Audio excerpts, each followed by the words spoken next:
10th standard மேக்ஸில் exercise 1.1ல் third sum பார்க்க போகிறோம். கொஸ்டின் வாசிக்கிறோம் பாருங்கள். If B cross A equal to -2, 3, -2, 4, 0, 3, 0, 4, 3, 3, 3, 4 இதில் நமக்கு find A cross A and B கண்டுபிடிக்க சொல்லியிருக்காங்க. ஃபைண்ட் ஏ அண்டு பி கண்டுபிடிக்க சொல்லியிருக்காங்க. ஸோ வாங்க சம் எழுதிக்கும். நல்லா பாருங்கள்.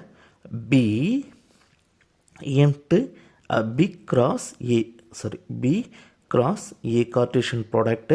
So first -2, 3 அடுத்தது -2, 4 ஓகேவா, முடிஞ்சிச்சு. அடுத்தது வேறு என்ன இருக்குது பாருங்கள்.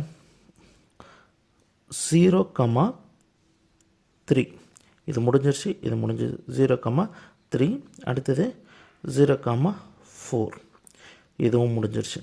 அடுத்தது 3, 3 அடுத்து நெக்ஸ்ட்டு 3, 4 ஓகேவா, முடிஞ்சது.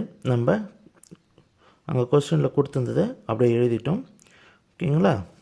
இப்போ இருக்காங்க அப்படின்னு சொன்னால் பி கொடுத்துருக்காங்க, அதுக்கப்புறம் தான் ஏ கொடுத்துருக்காங்க. ஸோ ஃப்ரண்ட்டில் இருக்கிறதெல்லாம் நமக்கு பி, ஃப்ரண்ட்டில் இருக்கிறதெல்லாம் பி.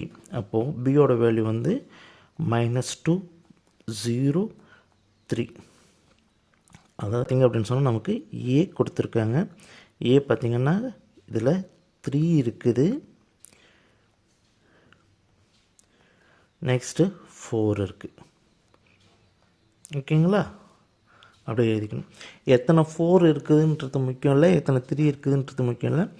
ஸோ அதில் வந்து இப்படி எழுதுனா நமக்கு கரெக்டாக எழுதிக்கலாம். பாருங்கள், ஃபஸ்ட்டில் இருக்கிறத இப்படியும், செகண்டில் அதாவது செகண்டாக வந்த டேர்ம் வந்து இப்படியும் குறித்து எழுதிக்கணும். ஓகேங்களா. இப்போது நமக்கு ஃபஸ்ட்டில் பி, நெக்ஸ்ட்டு ஏ வந்திருக்கு. ஓகேங்களா, த ஆன்சர்.